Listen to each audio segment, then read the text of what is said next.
The bouquet trembled in my hand when he said it. Celine Ward, your time is over. His first day, my last.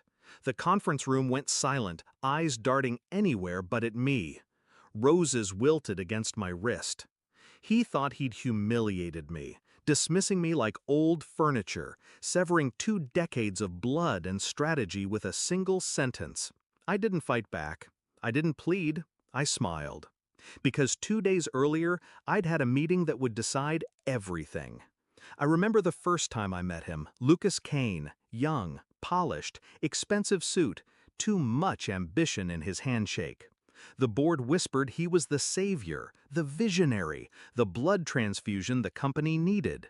I saw it immediately, the arrogance in his eyes. He didn't see me as a mentor or even a peer. He saw me as an obstacle, and obstacles get removed.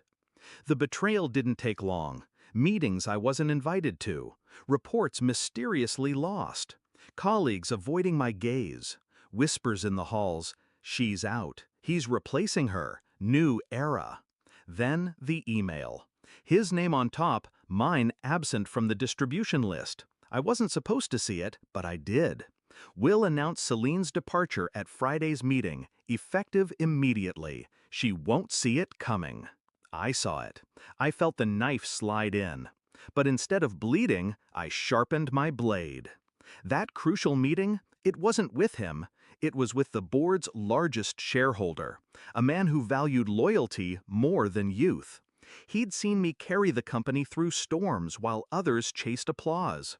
I showed him numbers Lucas had buried. Risky investments disguised as innovation.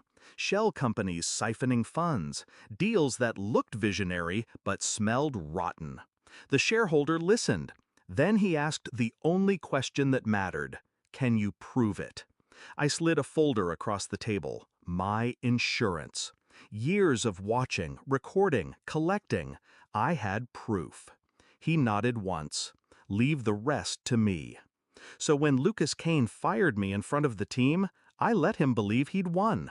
I walked out, roses still in hand, dignity intact. Let him savor his victory, because victory ages fast when rot sets in. The next morning, the secretary burst into my apartment breathless. You need to see this. Her phone shook in her hand, headlines flashing across the screen. SEC opens investigation into Kane Holdings, fraud allegations surface. New CEO Lucas Kane under fire after evidence of misconduct emerges. Shareholder revolt brewing, emergency board meeting called. I scrolled. My documents, my recordings, my fingerprints everywhere but invisible. The company didn't see me kneeling. They saw him crumbling. By noon, the market had reacted, stocks tumbling, partners distancing. By evening, the board had gathered, and by nightfall, Lucas Kane was out. Not with a speech, not with applause, with silence. Cold, clean, and final. He called me at 2 a.m., his voice cracked between rage and fear. You did this. You think they'll take you back. You're finished too. I let him rant. When he paused for breath, I answered quietly. I don't want your chair, Lucas. I want your grave. And you dug it yourself. I hung up before he could respond. 2 weeks later, I walked past the same conference room where he'd fired me. The bouquet was gone, but whispers remained. Employees glanced at me with something new in their eyes. Not pity, not fear, respect. The shareholder greeted me with a handshake. You saved us from him. Now build something new. Not a reinstatement, a promotion. My title elevated, my power doubled. Lucas Kane's legacy? Reduced to scandal headlines and legal fees.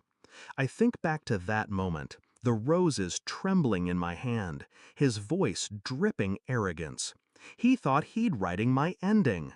He was only writing the prologue. They say revenge is best served cold. I disagree. Revenge is best served calculated, silent, precise. And when it lands, it doesn't just end careers. It rewrites history.